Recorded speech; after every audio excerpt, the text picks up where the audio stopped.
Hey guys, it's Tom, and I'm coming to you this evening to talk about Walter Benjamin's seminal essay, The Work of Art in an Age of Mechanical Reproduction. An essay which seems even more salient for consideration in our age of digital reproduction. As one can infer without too much difficulty from the title, one of the main thrusts of Walter Benjamin or Benjamin's piece is that the capacity to reproduce art en masse dramatically transforms our relationship with art. And this occurs along several distinct axes. For instance, or for example, one could say that there is a spectrum bridging two different ways in which we relate to a piece of art. On one hand, it can be an occasion of intense focus and absorption.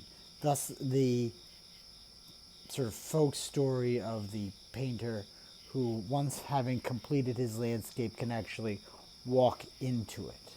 On the other hand, there's the opposed possibility of the work of art being an occasion of distraction.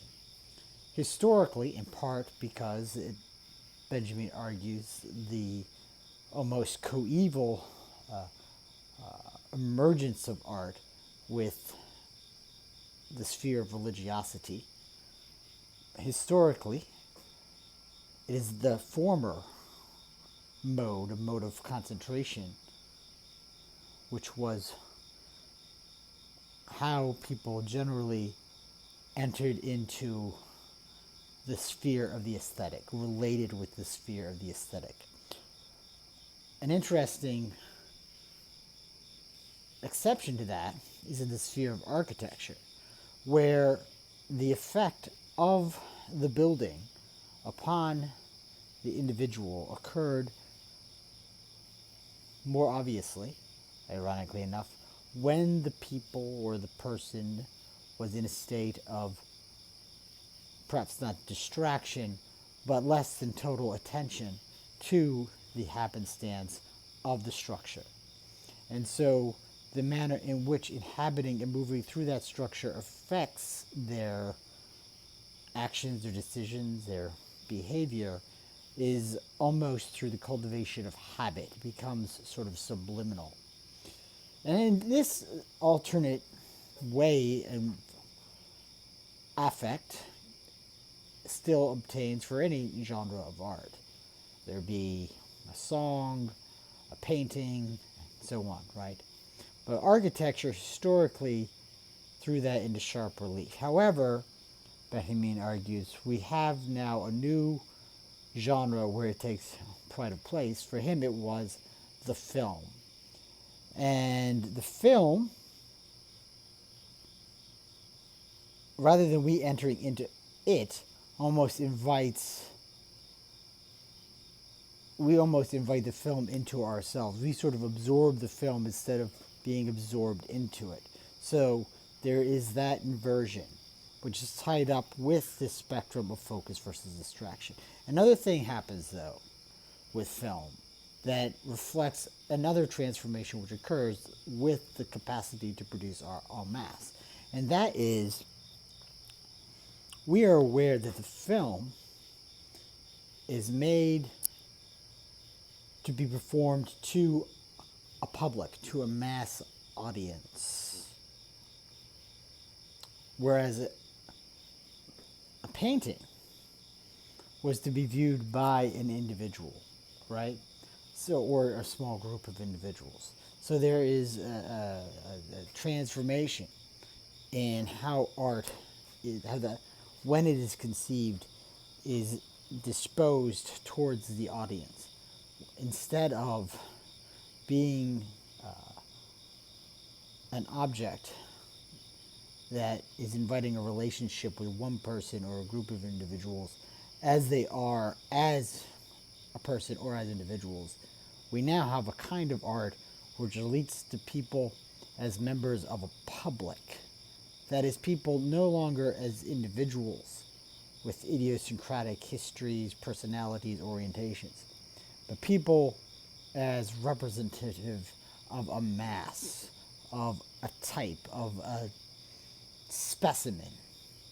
What we have here is a work of art that invites us to both receive it and understand ourselves consequently as part of a mass or the masses.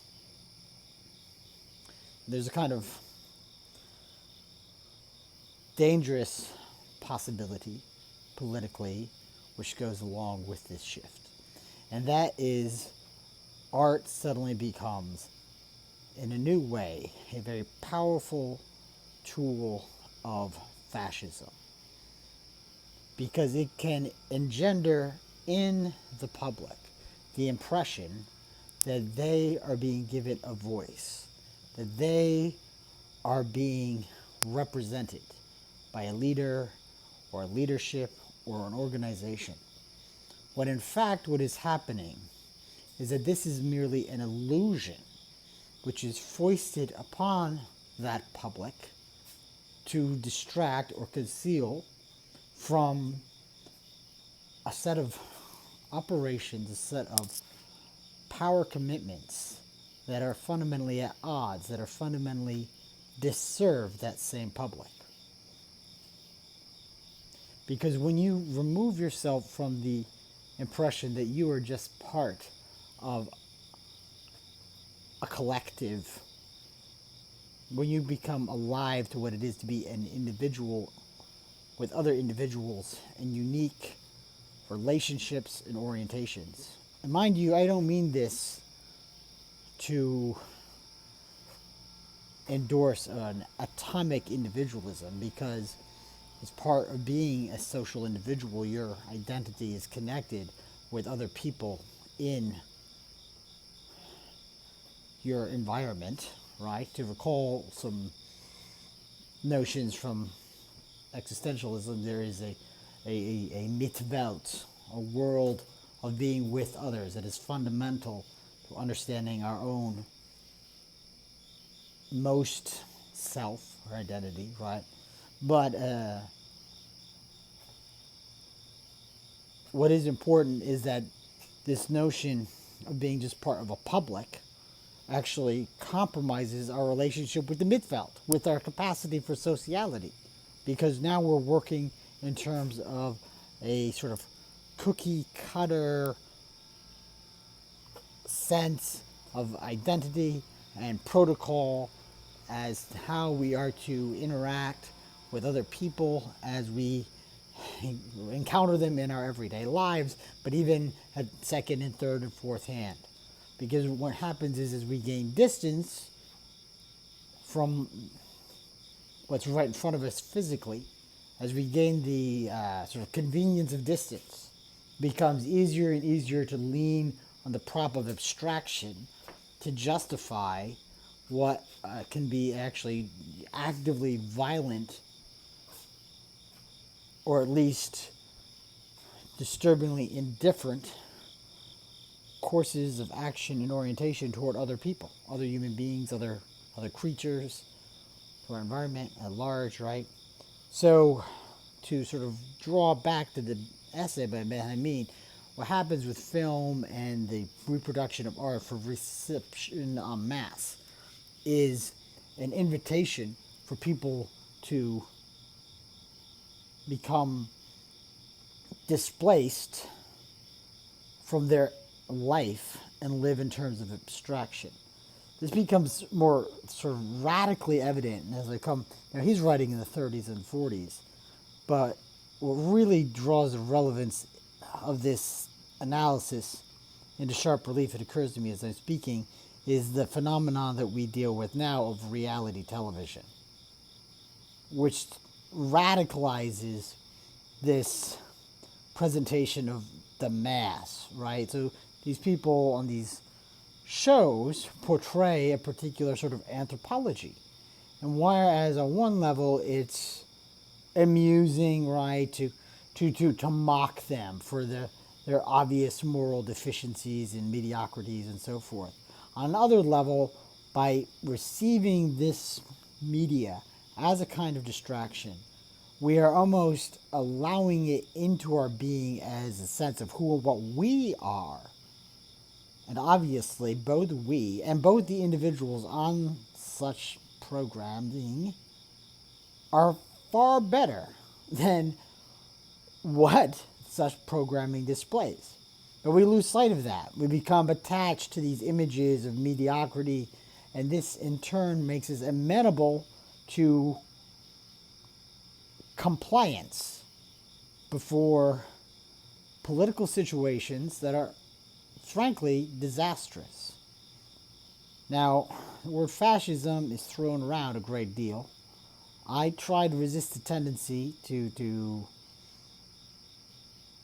participate in the hackneying of that term. But nonetheless, certain conditions are prevalent here in the yet somewhat early 21st century that echo the fascist tendencies of what was going on in the 30s and 40s and the 20th century.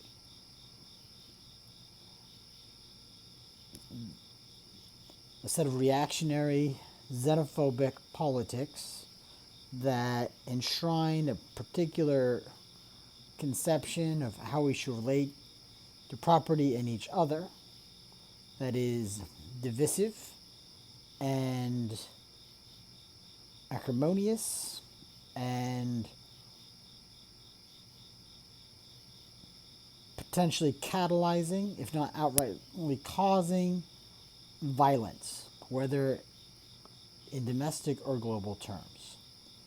And I don't think it is altogether unrelated that we have shifted in our relationship with art, where it is less and less an occasion of devotion and focus, and more an occasion of distraction and escape and dilution.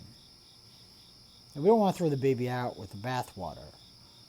It doesn't seem that the contrary is then to be held on an undue pedestal. The notion that we should be completely solemn in our relationship with the aesthetic. There has to be a kind of light touch about it.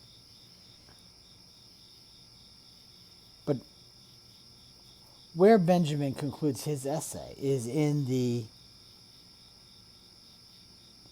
commendation to politicize art so that the aestheticization of politics, which is what he references, or how he terms the fascist use of art, right?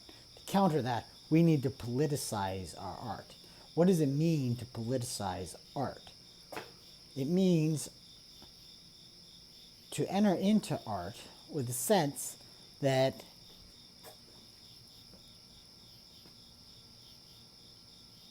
we no longer have the convenience of escape. And so when something presents itself aesthetically to our consciousness, we should use it as an occasion of reflection on what it is to be a human being in real community, relating with other human beings.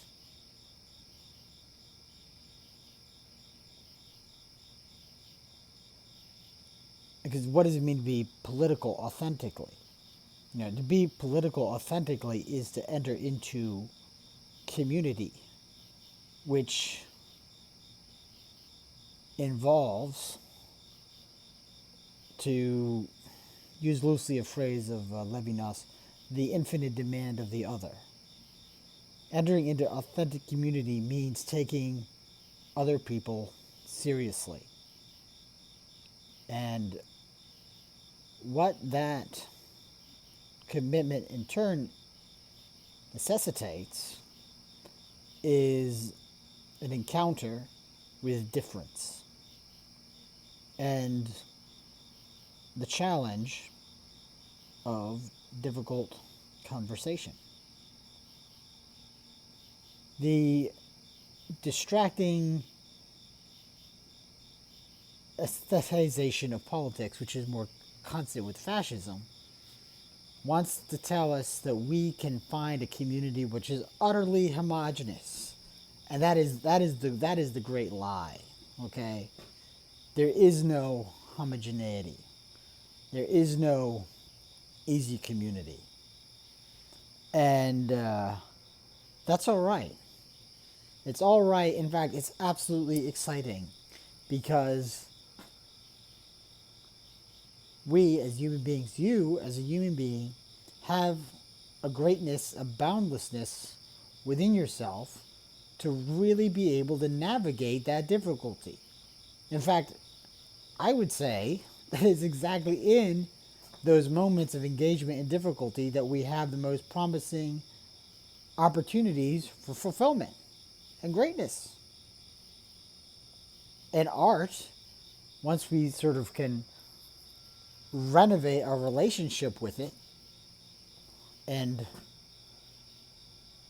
bring about, if you like, a renaissance of our appreciation of what the aesthetic should compel in us, is one of those aspects of human life, of civilized life, that can assist and lead to those trajectories of real fulfillment. So, so much then, these are just some thoughts off the cuff about Benjamin's essay, which I really commend you to go and read yourself, because I've just sort of touched the surface.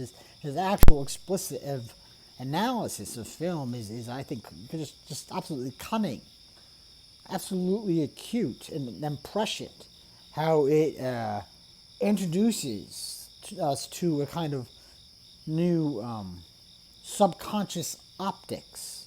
It changes our relationship with space and time by introducing visual and temporal possibilities that would otherwise escape the unaided eye or ear or what have you, right? And this is assessment of that is just fantastic.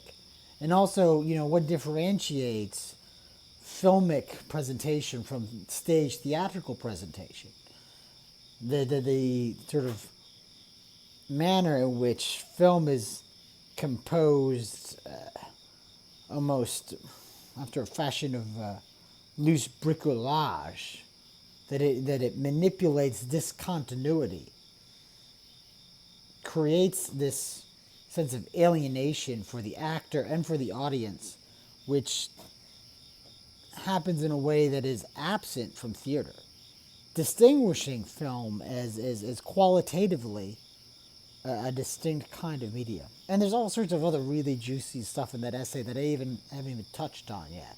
But I bring it up principally here because I think his invitation for us to find a new relationship with the aesthetic is what is really fundamental for us at this avenue. When there's so much going on that would tempt us to just sort of fall off the cliff of mediocrity.